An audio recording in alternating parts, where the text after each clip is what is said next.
Are you about the new season, considering what you did in the last campaign and, of course, the signings you made in the summer? Super excited. I think it's a new challenge, new opportunity. Very fresh to start again, and very excited as well to play at home the first game, which has been a while. And have the expectations changed at the club, considering what you've been able to do on and off the pitch in the last 12 months? Probably yes, but the reality of it is in football you have to be at your best on the day, and it's only about today and tomorrow, and play the way we want to play and increase the probability of winning that game, but earning the right to do that. In terms of signings, has David Raya been signed in time to be part of tomorrow's matchday squad? No, we have no news on any incomings. Is his signing, if and when it is confirmed, a sign that you really want the highest possible competition for places in every single area of the pitch? Well, that's what we've been trying to do, you know, obviously increase the depth of the squad, but the quality as well, and the ability to be more flexible and the ability to have more quality and more interactions with players that can make us better, and that's the whole point of it. Could that added competition for places create a challenge for you keeping everybody happy this season? Well, I think you have to treat everybody with the sense that it's important, and you have to make them important. In order to that, at the end, they have to play football matches. In football, it's a collective sport, and only 11 players play, and there's another 11 players most of the time that they are not happy with the situation. Is how they deal with that, you know, and how they accept their role, because it's going to change. Every 3 days, you're going to have a game, and that's going to change. And as well, it tells you a lot about the human being and the profession, not only when you are playing but when you're not, what actually is your contribution to that team, whether it is not to play at all or to play when it's needed to help the team to win the games. And then I want players that really have the feeling that they are happy when the team wins, you know, regardless what, because this is a team sport, and that's what we have to build. Do you think you'll try to bring in any more players before the end of the window? At the moment, we are not planning to do anything, but the window obviously is very unpredictable. Things can happen, things that probably we don't wish. So at the moment, we are happy with what we've got. And from a fitness perspective, are you able to welcome back Jorginho and Zinchenko for tomorrow's game? Yeah, I think everybody is going to be available. Obviously, we have Mo still out, and we have Gabriel Jesus still with an injury, but the rest should be fine. And finally, for me, on Gabriel Jesus, any closer to knowing if and when he will be back and ready to compete for you again? It's a bit early still, you know, it's only less than 2 weeks since operation. He's doing really well, to be fair, and next week hopefully he can start on some activity, but it's something that we want to be cautious and make sure that he comes back in the right way. Vescoli from the Premier League. Welcome back. It's been 5 years since Arsenal started a campaign with a home game, which is kind of incredible. How much of a boost does that give the players playing that first game at home, or does it have pressure? We love playing at the Emirates. We love playing in front of our people. We have created an incredible atmosphere, and the boys and everybody, I think, can wait to be there tomorrow, ready for the kickoff and put the performance that they deserve and we want to do. Forest, of course, beat you on the penultimate weekend of last season. I mean, how tough of a game are you expecting tomorrow?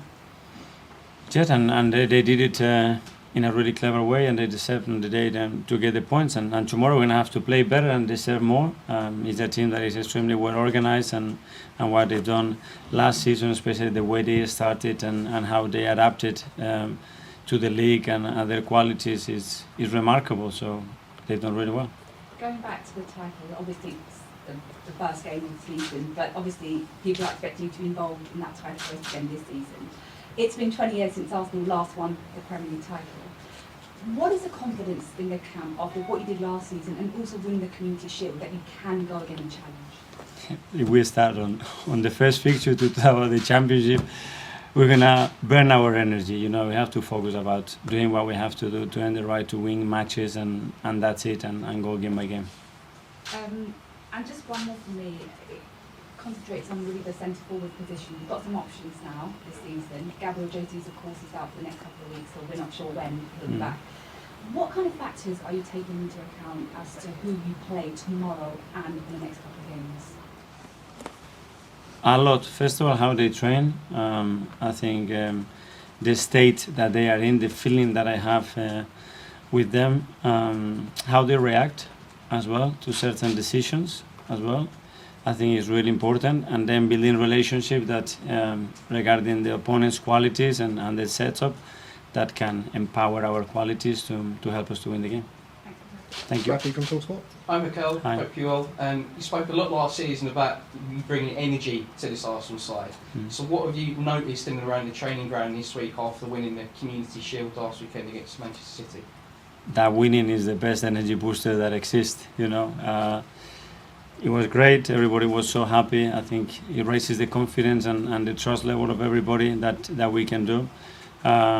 But understanding as well that there are a lot of things that we must do better, that we can still play much better, and that the first game is going to be a completely different story, very different context, and that we're going to have to be really ready for that. Last week was the first time you experienced the new rules, and Rafael Varane and Rodri have been very outspoken this week about the amount of games that players having to play now and games being longer. What do you make about that, especially as you've got quite a young side and like Bukayo Saka played quite a fair amount of games last season? No, I understand that we needed to tweak certain rules, and I think what the referees have done, or the association, to try to improve the quality of the games that we've seen, I think is a really positive thing. I think there are things that we have to get used to it. I mentioned it after the game, and we need to work on them and adapt. It's been 20 years this season since the Arsenal Invincibles. Obviously you've got Edu here, David Seaman's now here involved in the youth team. How important is it to have those people who have had that winning experience back in and around the Arsenal team? Well, with the incredible history that we have and that group of players have, and the experiences that they had together, you know, to put them at the service of the club, on those players and the staff to help us to become better, I think is something that we must do. I think we are trying to bring that back in the best possible way, and I think we made some important steps on that sense. And lastly, can that be repeated, or what can you try and learn from the Invincibles and try and take into this Arsenal side? I think they were the Invincibles, and they will be the only ones. The way they did it, it was in their own way, you know, and we have to write our own history. It will be different, but hopefully very beautiful as well. Thanks, Matt. Mark from GM. Hi. I'm sure at the start of last season, most people outside the club would have been surprised. They wouldn't have been tipping Arsenal, I suppose, to go on the run we've had towards the title. Is there a different pressure going into the new season? Because everyone suddenly thinks you're going to be up there again this year. Is there a different pressure on you and the players?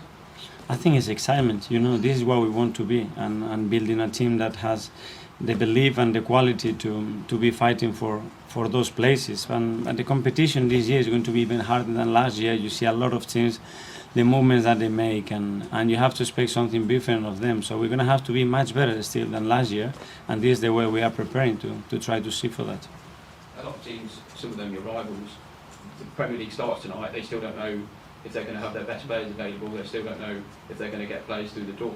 You finished, I mean, Declan signed on the 15th of July. So getting your business done so early, does that give you an advantage, especially at the start of the season? I don't know, we've done it and we had the intention to do it. Sometimes it's possible, sometimes it's not, but we try our best, and we just have to focus in what we can do, the reasons why we've done it, and try to maximize the resources that we have. Does it make it easy though, because they've obviously played a few games for you, they've learned how you want to play? I think it definitely helps, especially the player and the environment and getting set. Obviously for coaches is important. I think for media, for commercial, for the clubs as well, especially when you go on tour, to be set and have all the players that you're going to have during the season. So I think it was something very positive for us. Paul from the Athletic. Hi, Mikel. Hi. At the end of last season, you said there were certain players you maybe wanted to get more out of because maybe we didn't see the best of them. And I think this pre-season you've been a bit more experimental with your lineups than say last year. Is that a reason behind that, to kind of get them in the rhythm for the season? Yeah, because they deserve opportunities, you know, and we have to put them in the right positions, and we have to put them next to the right players as well, that we can make fair judgments as well of those performances, and we're going to try to do that much more this season. And with a lot of players who can maybe fill in similar positions but give different qualities, how, I guess, big is that for you in terms of changing games, the momentum of games during the game? Having that ability is something as a coach that you really want, and you saw that the other day in the game, and the moment we changed the game, we changed our formation, and we brought some some quality players on the pitch with a different freshness and a lot of creativity. Other things that started to happen in the game, and at the end, Leo scored the goal, Fabio scored the winner, and those finishers are going to be really, really important. Football London. Hi, Mikel. You turned down a bid for Flo Balogun from Monaco. Is that because you want to keep him? I cannot talk about internal things, guys. Sorry. And obviously there is a massive number of players in the squad still at the minute. Just in terms of the sheer numbers point of view and planning training sessions and lots of players who potentially have their futures elsewhere, is that difficult for you now at this stage of the season when you're trying to focus on the start of the Premier League, but you also have to do day-to-day training? They are our players, and we have to look at in the best possible way, you know, and they have to be treated in the best possible way. And it's true that sometimes in certain exercises too many players, but we have to adapt. It always happens in this window, and it's part of the plan to be flexible and be understanding of the situation.